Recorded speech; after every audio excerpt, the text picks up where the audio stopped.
استاد بتاتے ہیں کہ ایران میں ایک جگہ وہ کہہ رہے ہیں میں مجلس پڑھ رہا تھا تو میں نے دیکھا مجلس پڑھتے پڑھتے ایک شخص مجلس میں آیا. جو بانی تھا وہ دروازے پہ کھڑا ہوا تھا لوگوں کے استقبال کے لیے.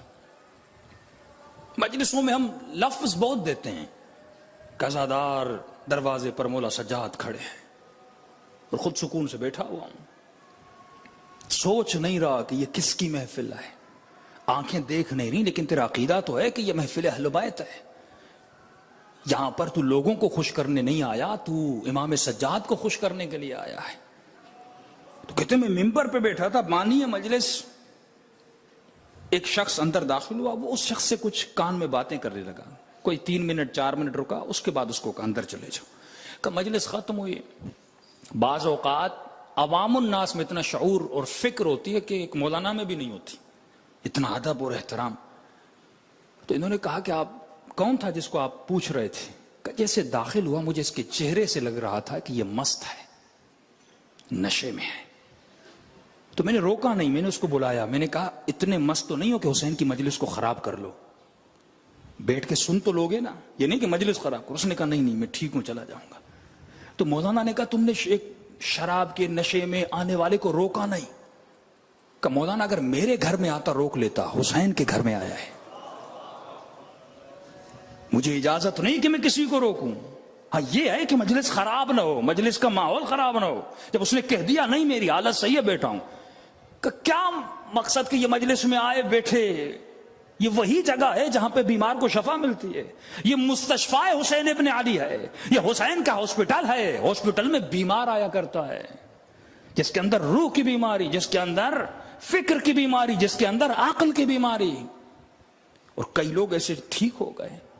جب بھی قم جائیں تو پل آہنچی کے پیچھے قبرستان ہے, قبرستان قم نو, جہاں پر شریعت مداری اور رسول ترک اور بہت سارے ذاکرین علماء کی وہاں قبریں ہیں. تہران کا ایک بدماش نام تھا رسول ترک. بدماش کا مطلب پورا سال شراب پینے والا. محلہ اس سے ڈرتا تھا, لوگ اس سے ڈرتے تھے, تو لہٰذا یہ مجلس میں بھی جاتا تھا. 10 دن جب محرم کے آتے تھے. اب بچپن سے مجلس اس کی عادت تھی, فکر نہیں تھی. اب جو انجمن مجلس کرواتی تھی, اشرا کرواتی تھی, اب ظاہر مجلس میں جیسے داخل ہوتا تھا بالکل سامنے آ کر مولانا کے بیٹھ جاتا تھا. اب اتنا شہر کا بدماش کہ کوئی اسے روک بھی نہیں سکتا تھا. پتا تھا آج جھگڑا کریں گے کل یہ شہر میں پکڑ لے گا. کبھی کبھی کراچی میں بھی ایسی گنڈا گردی ہوتی تھی. کہ اب کریں تو کیا کریں. لوگوں نے انجمن والوں کو کہا کہ بھائی تمہاری مجلس بدنام ہو رہی ہے. کہ کیسے بدنام ہو رہی ہے؟ کہ لوگ کہہ رہے ہیں اگر پوچھا جاتا کس کی مجلس میں جا رہے ہو, کہا وہ مجلس جہاں پہ وہ رسول شرابی آتا ہے. تمہاری مجلس کسی شرابی کے نام سے خراب ہو رہی ہے, بدنام ہو رہی ہے. تو بانیان مجلس نے جرت کی, رسول ترک کو بلایا. 4-5 دن مجلس کے گزرے, اور اس کو جب داخل ہو رہا تھا تو بانی مجلس نے اپنے پاس بلایا.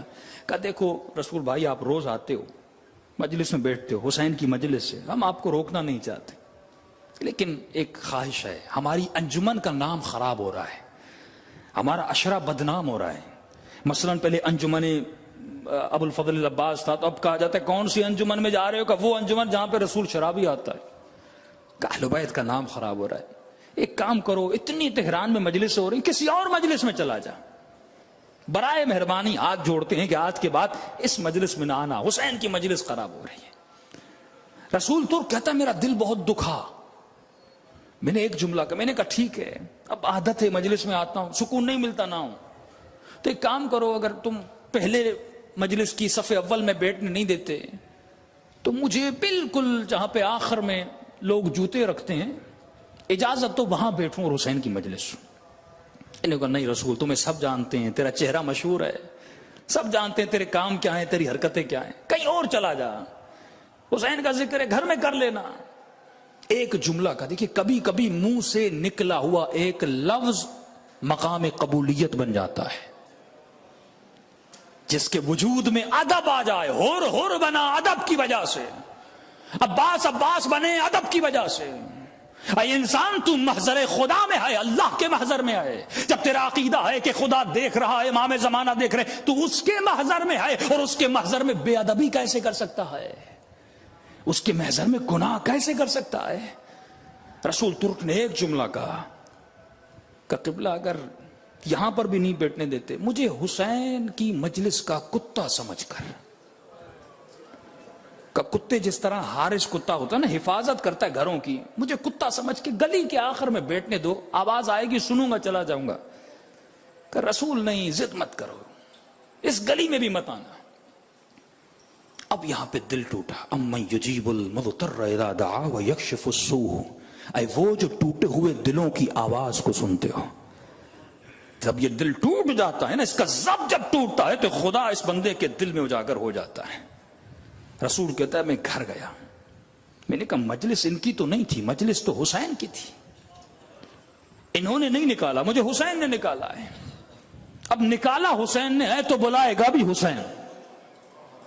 تب تک مجلس میں نہیں جاؤں گا جب تک حسین مجھے بلا نہیں لیتے.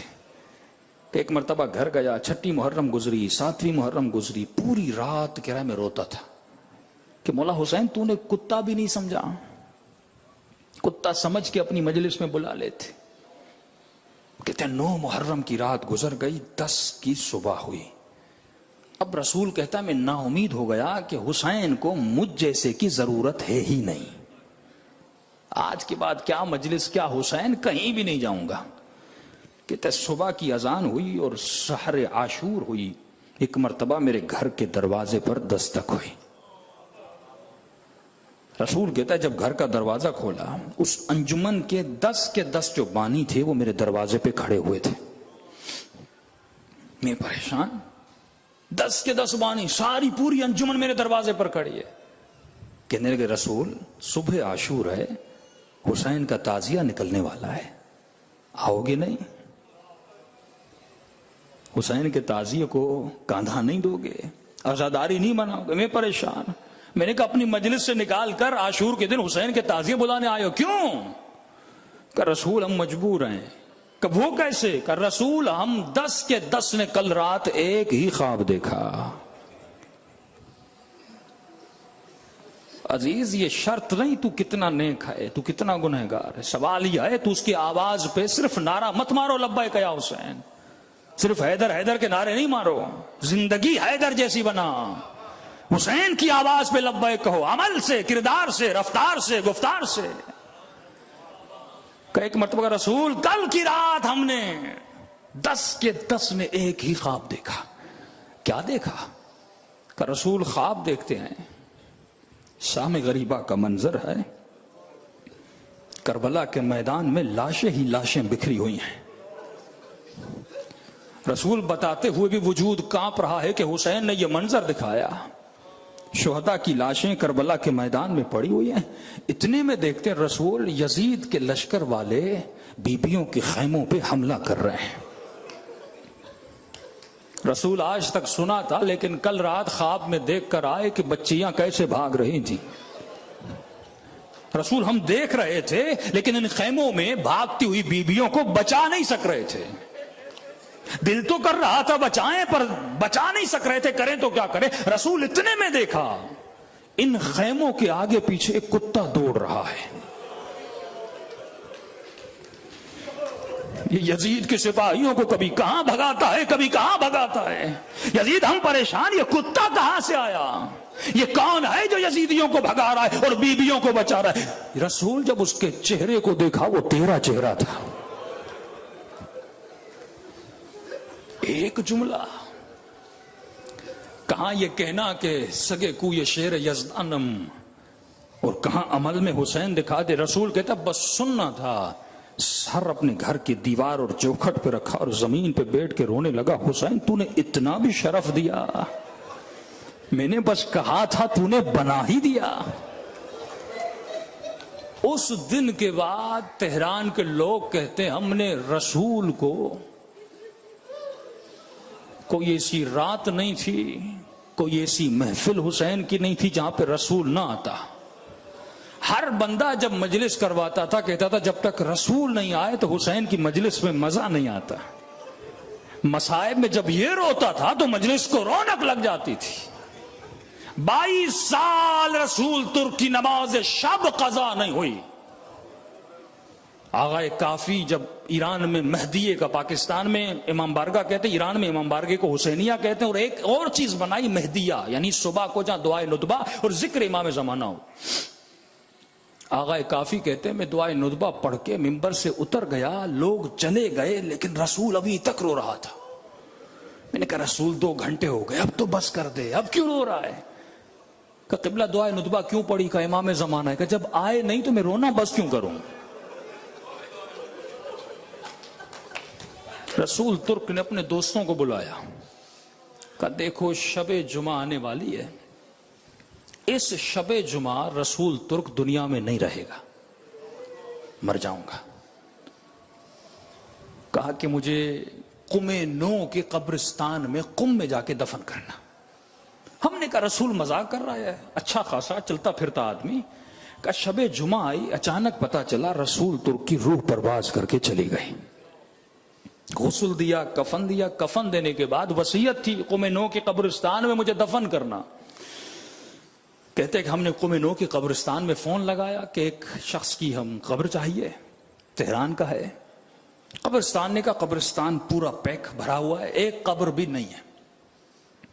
انہوں نے کہا رسول ترک کی وصیت تھی، لے جانا تو ہے. کہتے ہم لے گئے. ہم نے کہا وہاں جائیں گے دیکھا جائے گا. کہ جب قم پہنچے، قبرستان کے دروازے پر پہنچے، ایک جوان شخص دوڑتا ہوا آیا. کہا یہ جنازہ حاج رسول کا ہے؟ ہم نے کہا کہ جلدی آؤ، میں نے قبر کو تیار کر لیا. یہ لوگ پریشان، ایک قبر نہیں تھی اور قم پہنچے قبر تیار ہے. کہ بھائی یہاں تو قبر بھی نہیں مل رہی تھی، آپ نے قبر بنائی کیسے؟ آپ کو پتا کیسے چلا یہ جنازہ فلاں کا ہے اور آپ انتظار کر رہے ہیں؟ کہا کہ میں نے، ایران میں رسم ہے اپنی قبروں کو خریدا جاتا ہے اپنی زندگی میں، کہ مر جاؤں تو مجھے یہاں دفن کرنا. کہ اس قبرستان میں نے ایک زمین کا ٹکڑا اپنے لیے خرید لیا تھا کہ جب مروں گا تو یہاں دفن کریں گے. اب قبرستان سیدہ معصومہ کے حرم سے بھی بڑا قریب ہے، علماء مدفون ہیں. کہ رہے کل رات خواب میں امام حسین کو دیکھا. امام نے فرمایا زادار آج حسین تجھ سے کچھ مانگنا چاہتا ہے.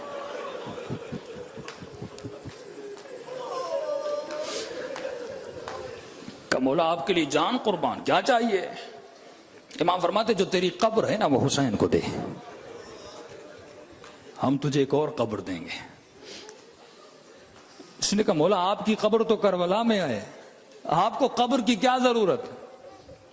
امام فرماتے نہیں، کسی ایسے کے لیے قبر چاہیے جس نے میری لاج رکھی ہے. کل انتظار کرنا، میرے چاہنے والا آئے گا، اس کا جنازہ یہاں پہ دفن کرنا.